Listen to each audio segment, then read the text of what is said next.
actually, you guys have been lied to about carbs. 100%. Believe it or not, I know. And so you think that carbs are bad and they're the enemy, but they're not. Carbs are not the enemy, your hunger is not the enemy, but not all carbs are created equally. And this is something that we really want you to understand. And you might have been misinformed about what carbohydrates are, where they come from, how your body uses them, et cetera, et cetera. So we're hopeful this video will really clarify some of those points for you. We noticed that 79.2% of you are not subscribed. So if you're not subscribed, what are you doing? Come subscribe. We give you 5 days a week of free weight loss advice. And I mean, come on.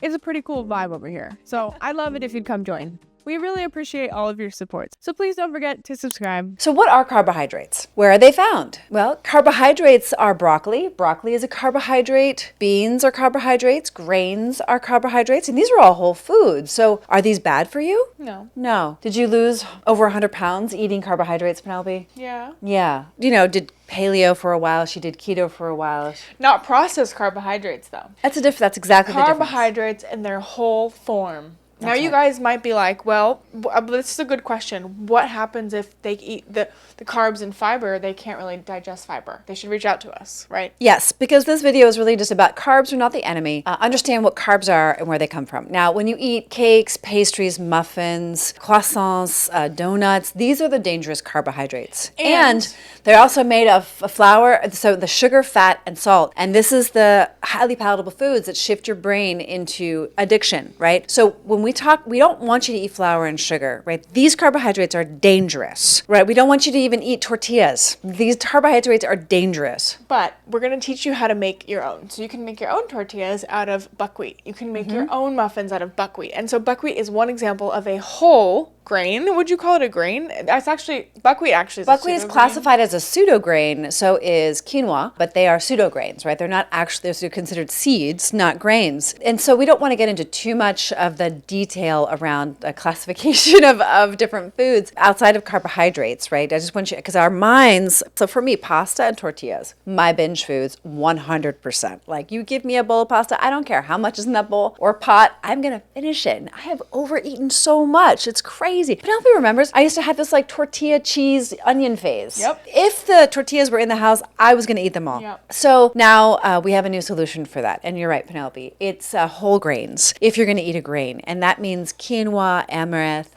teff, buckwheat.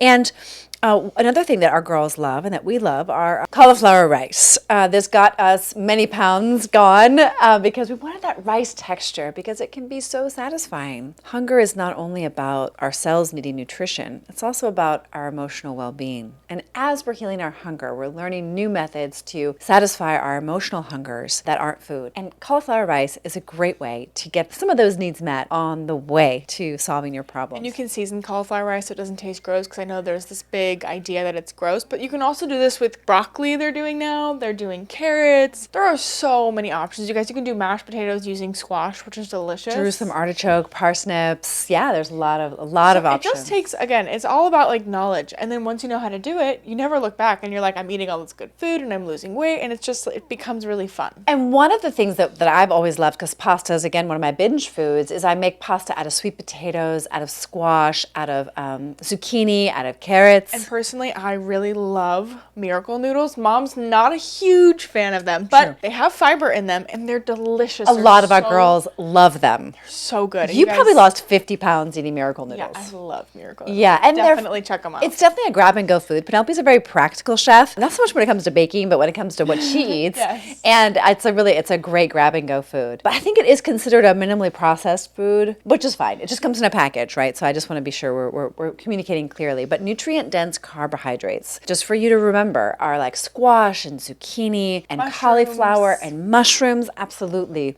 So we want you to think about carbohydrates not as the enemy, but as nutrient sources in their whole food form that you can create all kinds of magic with in your very own kitchen. Like if you want that creamy, sweet, soft texture, we can get it. It doesn't have to be with a potato, but we can get it with you. You know, if you were looking for something crunchy like a chip, we can use zucchini. We can get it. We can get that. right? So just keep that in mind, keep your mind open about it, and also know that when you're on a strict ketogenic diet, you can become carbohydrate intolerant. When you've been taking GLP-1s or antibiotics or you've had trouble, you might be dealing with a gut that really is compromised. Like Penelope said in the beginning of the video, if you have a hard time digesting fiber, reach out to us. We have a bridge, many bridges for you. So thank you. Thank you for watching this video.